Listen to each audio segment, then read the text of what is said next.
मम त्वं गंगासी त्वमसि यमुना गौतमनदी त्वमेका गायत्री त्वमसि मम सारस्वत नदी न जानेऽहं चान्यं निखिलबहुतीर्थादिकमपि तदेतक्षन्तव्यो जननी अपराधीः सकला। कृष्णा नदी परिक्रमा यात्रा याच्या पहिल्या भागामध्ये आपण प्रास्ताविक व कृष्णा नदीच्या अवतारासंबंधीच्या पौराणिक कथा बघितल्या। आता आपण कृष्णा नदीचे महाबळेश्वर येथील उगमस्थान व पुढचा प्रवास या संदर्भामध्ये माहिती घेऊया। कृष्णा नदीच्या उगमस्थानाजवळील पंचगंगा मंदिर याचा कालावधी सुमारे 4000 वर्षापूर्वीचा मानला जातो। सुमारे 13व्या शतकात देवगिरीचा राजा सिंहदेव सिंघण याने या मंदिराचे बांधकाम केले व त्यानंतर या परिसरात लोकांचा वावर सुरू झाला। 16व्या व 17व्या शतकात श्रीमंत छत्रपती शिवाजी महाराज व जावळीचे मोरे यांनी या ठिकाणी अनेक मंदिरांची उभारणी केली। सध्याच्या मंदिराचा प्रथम जीर्णोद्धार परशुराम नारायण अनगळ यांनी 1730 मध्ये आपल्याला मिळालेल्या गुप्तधनातून केलेला आहे असा उल्लेख आढळतो। पंचगंगा मंदिरावरती जमखंडीकरांनी 1875 मध्ये पत्रा घातल्याचा उल्लेख आहे। येथील केदारेश्वर मंदिराचा जीर्णोद्धार अहिल्याबाई होळकर यांनी केल्याचा उल्लेख आहे। या परिसरातील सर्व मंदिरांचे बांधकाम हे हेमाडपंथी स्वरूपामध्ये आहे। महाबळेश्वर हे जावळीच्या मोऱ्यांचे कुलदैवत आहे। अफजल खान वधानंतर शिवाजी महाराजांनी महाबळेश्वरच्या मंदिरावर सोन्याचा कळस चढविला व तिथे विजय चिन्हाची उभारणी सुद्धा केली। 6 जानेवारी सन 1665 या दिवशी सूर्यग्रहण होते व मा जिजाऊ साहेबांनी दान धर्म करण्याची इच्छा शिवाजी महाराजांकडे व्यक्त केली। तेव्हा यावेळी शिवाजी महाराजांनी महाबळेश्वर मंदिराच्या परिसरातील चौथऱ्यावरती मा जिजाऊ साहेबांची सुवर्ण तुला व सोनोपंत डबीर यांची रौप्य तुला केली। तुला केलेली सोने व चांदी शिवाजी महाराजांनी लोकांना देऊन टाकली। मात्र स्वराज्याच्या साठी व गडकोट किल्ले बांधण्यासाठी जनतेने हे सर्व द्रव्य शिवाजी महाराजांना परत दिले। शके 1556 मध्ये समर्थ रामदास स्वामींनी या परिसराशेजारी दिवाकर मठाची स्थापना केली। या मठामध्ये समर्थ रामदास स्वामींचा धोतर घातलेला एक फोटो आपल्याला पाहता येतो। शिवाजी महाराजांनी वाघिणीचे दूध काढले अशी जी कथा आहे तो प्रसंग याच जंगलातील आहे। पंचगंगा मंदिर हे उंच भव्य असून यामध्ये अनेक ओवऱ्या आहेत। या मंदिरात उंचावरती आपल्याला कृष्णा, कोयना, वेण्णा, गायत्री व सावित्री या नद्यांचे उगम धारेच्या स्वरूपामध्ये दिसतात।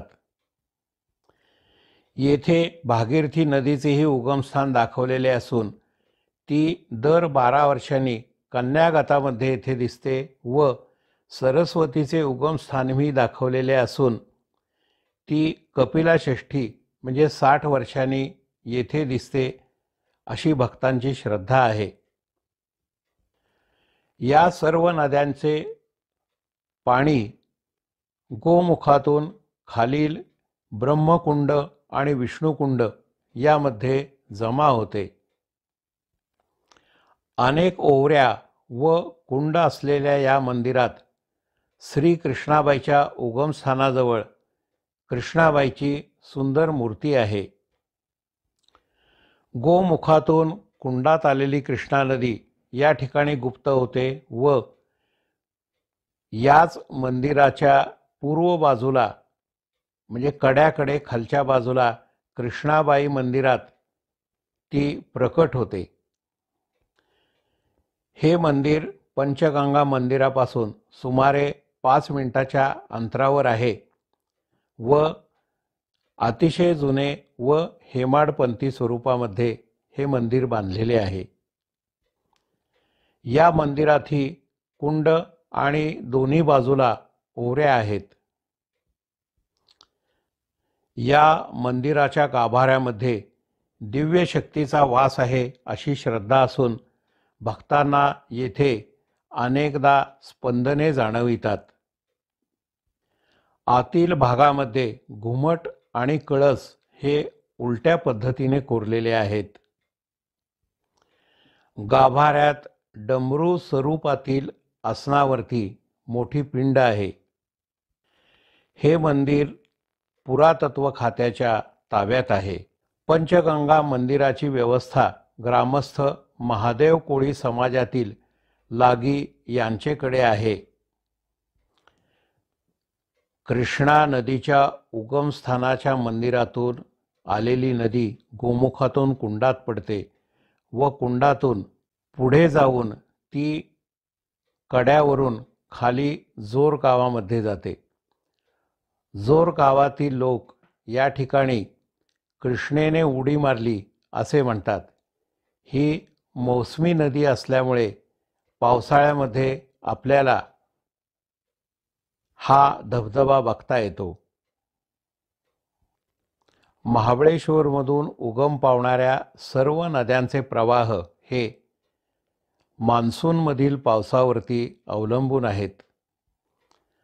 अफजल खान वधानंतर विजय दिवसाच्या व त्यानंतर साजऱ्या होणाऱ्या कृष्णा उत्सवाची परंपरा ही अनेक वर्षे येथे चालू आहे.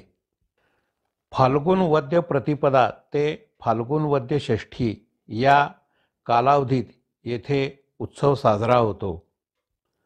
संगमरवरी व चांदीच्या मूर्तींची स्थापना उत्सव काळामध्ये येथे केली जाते.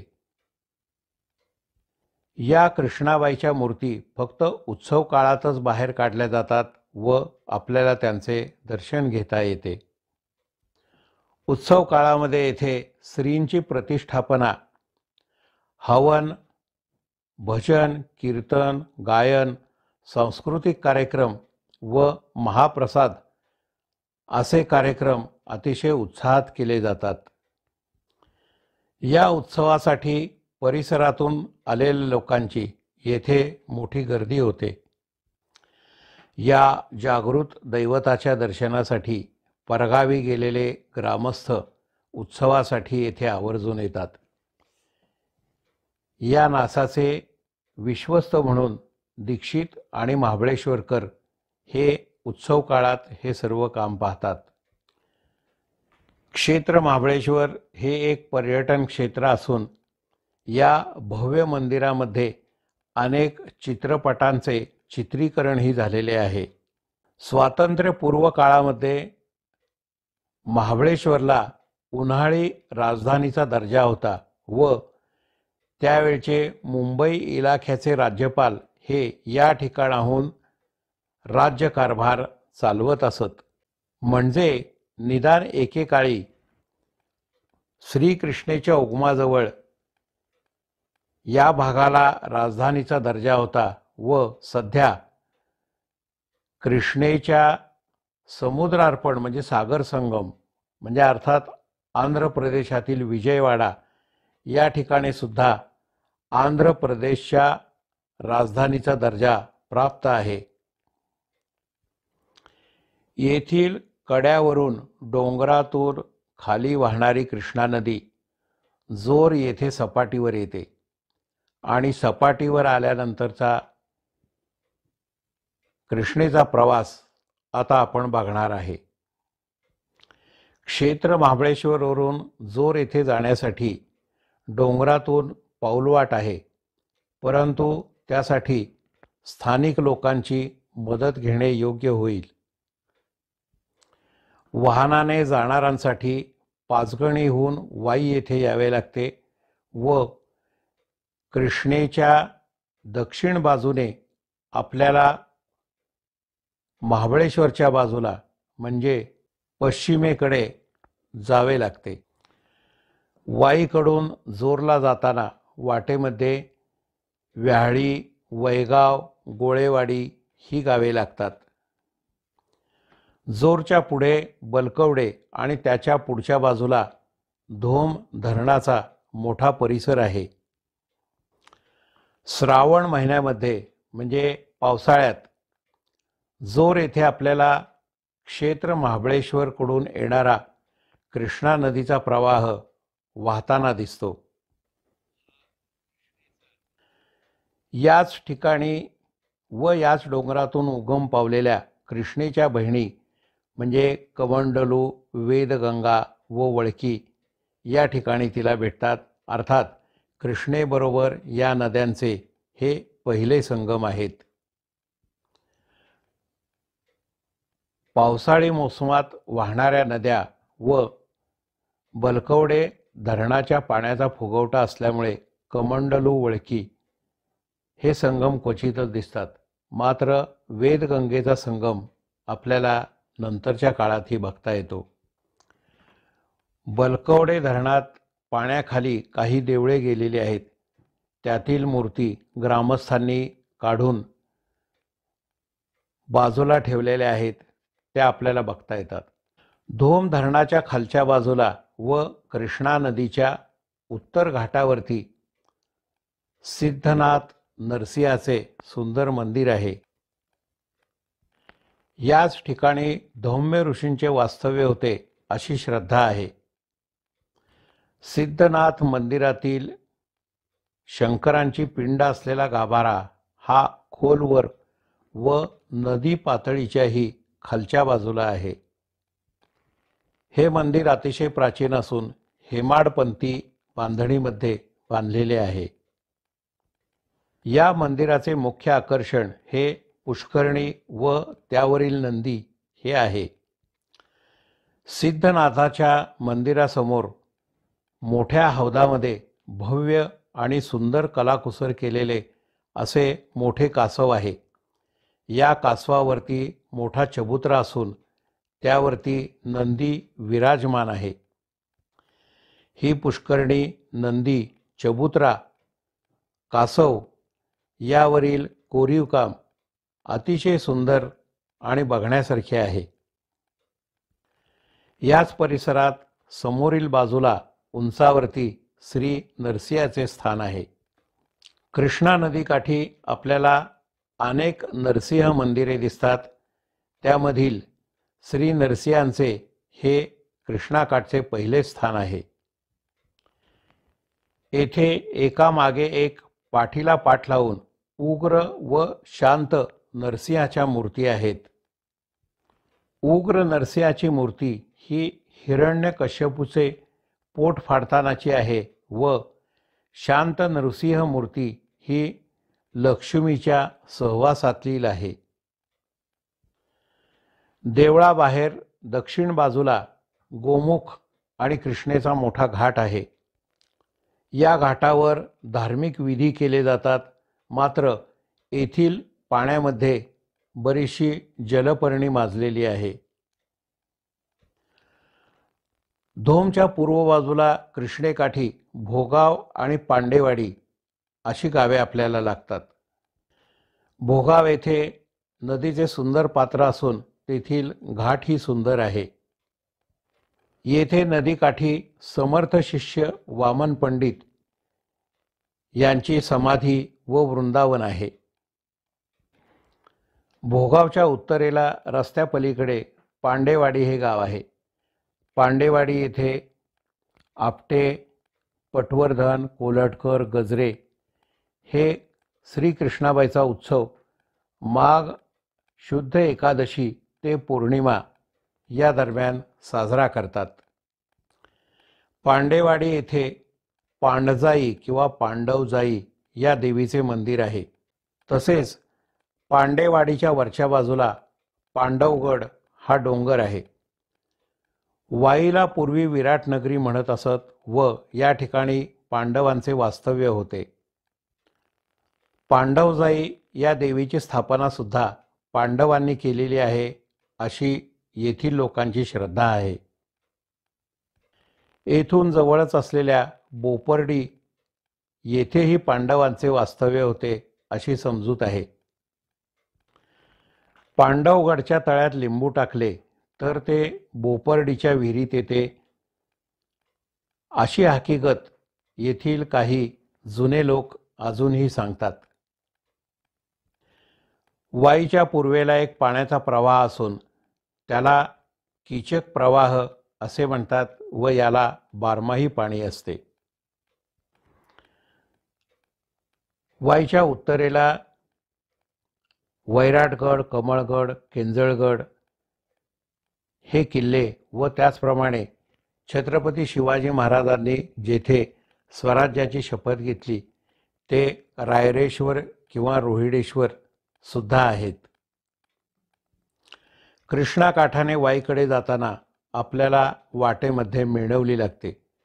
मेणवली येथे नानासाहेब पेशव्यांचा भव्य वाडा असून येथे नदीकाठी सुंदर घाट बांधलेले आहेत. याच घाटावरती शंकराचे सुंदर मंदिर आहे.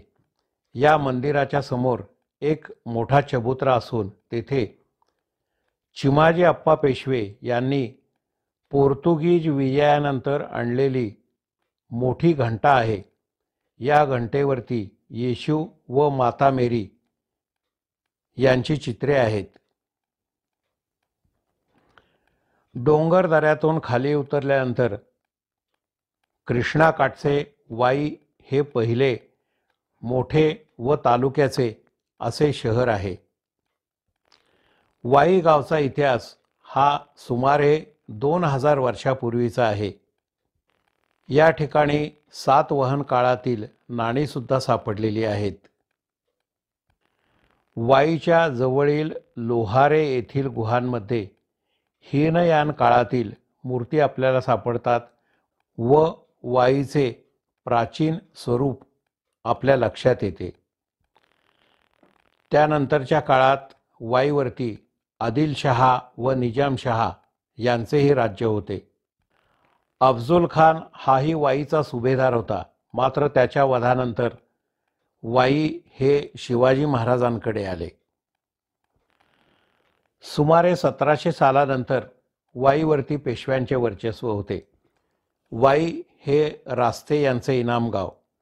रास्तेंचे मूळ नाव गोखले, परंतु ते अतिशय रास्त वागत असल्यामुळे त्यांचे रास्ते असेच नाव पडले.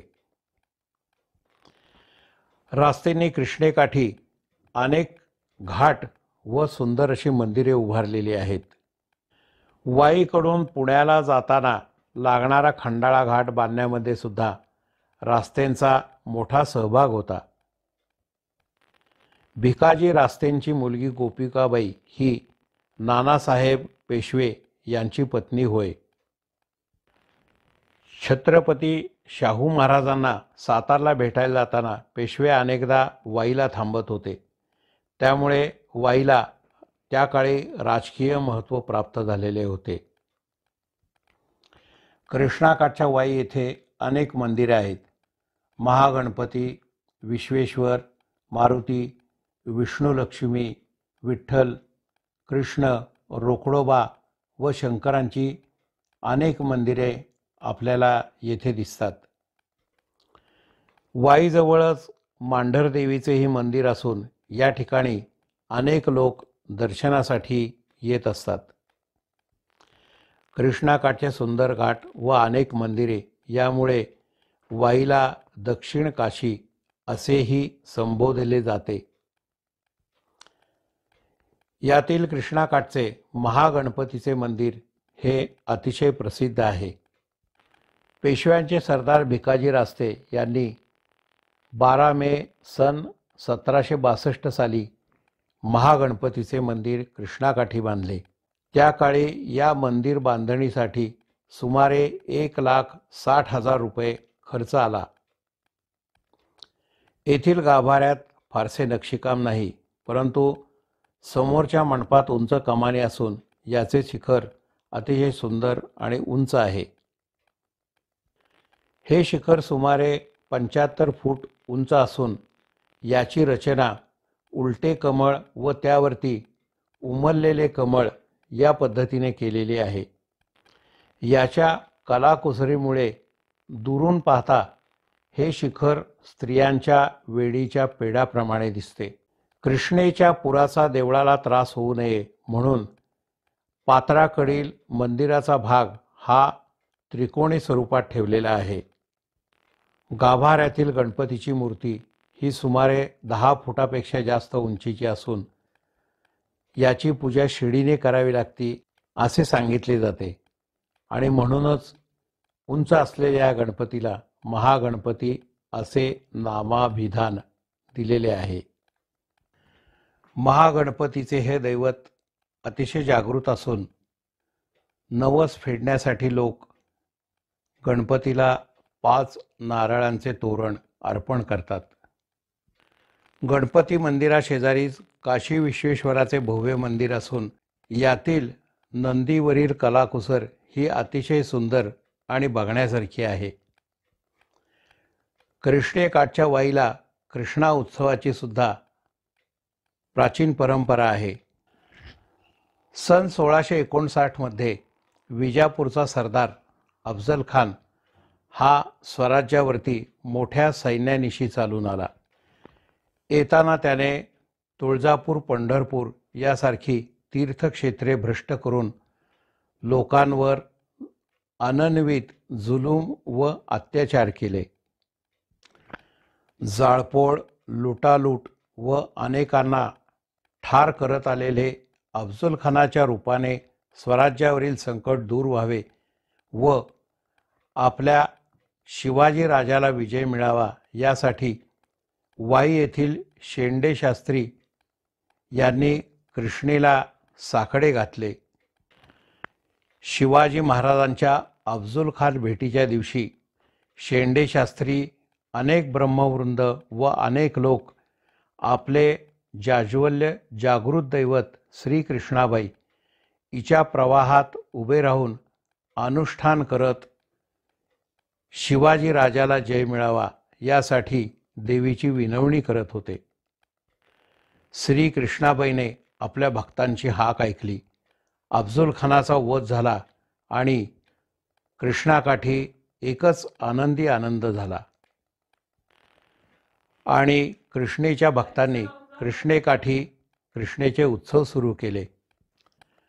पूर्वी वाईत एकच कृष्णाबाईचा उत्सव होत होता, मात्र आता घाटावरती 7 उत्सव साजरे केले जातात.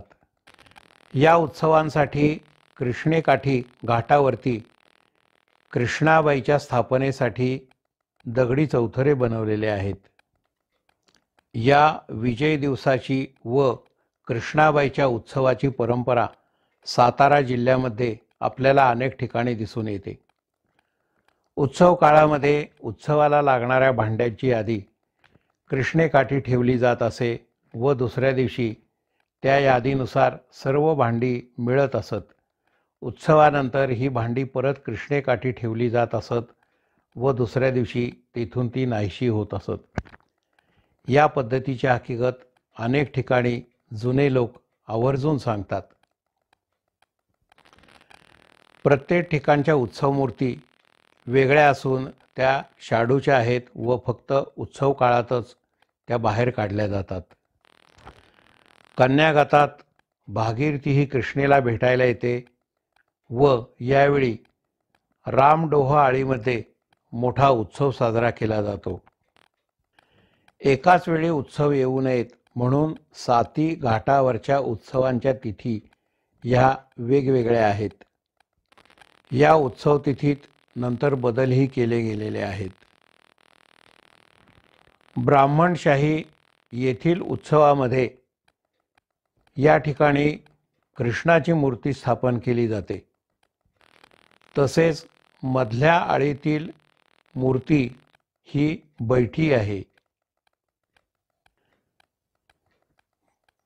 कृष्णाबाईच्या उत्सवाच्या वाईतील तिथी पुढील प्रमाणे आहेत. त्याचा आपण मागोवा घेऊया. भीमकुंड आळी माघ शुद्ध प्रतिपदा, मधली आळी माघ शुद्ध पंचमी, धर्मपुरी माघ शुद्ध दशमी, गणपती आळी माघ वद्य प्रतिपदा, ब्राह्मणशाही माघ वद्य सप्तमी, रामडोह आळी फाल्गुन शुद्ध प्रतिपदा व गंगापुरी फाल्गुन शुद्ध षष्ठी. कृष्णाबाई उत्सव काळात श्रींची प्रतिष्ठापना, हवन, रुद्र, श्रीसूक्त, अन्य धार्मिक कार्यक्रम, व्याख्याने, गायन, छबिना व प्रेजन प्रसाद असे भरगच्च कार्यक्रम प्रत्येक घाटावरती होतात. श्री कृष्णाबाई उत्सवाचे वर्णन प्रातिनिधिक स्वरूपात मी लिंब येथील कृष्णा परिक्रमेच्या दरम्यान विदित करणार आहे. या उत्सवामध्ये विश्वस्त, कार्यकर्ते व गावकरी यांचा मोठा सहभाग असतो. कृष्णाकाठचे वाई हे संस्कृती उगम पावलेले आणि सुसंस्कृत असलेले असे सुंदर शहर आहे. येथे संस्कृत जाणणारे अनेक विद्वान पंडित होऊन गेले. अनेक राजकारणी, गायक, वक्ते व विद्वान यांनी वाईचा कृष्णाकाठ अतिशय समृद्ध केलेला आहे. कृष्णाकाठी पेशवे काळामध्ये सवाई माधवराव व नाना फडणवीस यांचे अनेक दिवस वास्तव्य होते.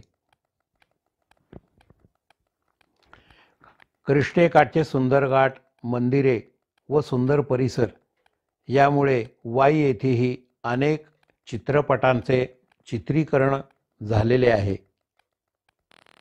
असो, कृष्णेकाठच्या वाई महात्म्यास येथे आपण पूर्णविराम देऊन आपला प्रवास बावधनकडे कृष्णाकाठाने सुरू ठेवूया. श्री कृष्णाबाई महाराज की जय. ही कृष्णाबाई आपल्याला इथून वाहताना दिसते. इथं पाणी पडते, त्याचा आवाजही येतोय आपल्याला. हा, आणि या ठिकाणी असं म्हणतात की इथून कृष्णाबाईनं खाली उडी मारलेली आहे आणि आपल्याला पुढं मोठा पाण्याचा भाग जो दिसतो ते बलकवडे धरण, आजूबाजूला हे मोठं जंगल आहे. आणि पुन्हा आपण पावसाळ्यात हा प्रवाह मोठा असतो. आपल्याला आत्ता हा लहान प्रवाह दिसतो या ठिकाणी. आणि अर्थातच कृष्णाबाईचा उगम आणि कुंड आपण या ठिकाणी पाहिलेलं आहे.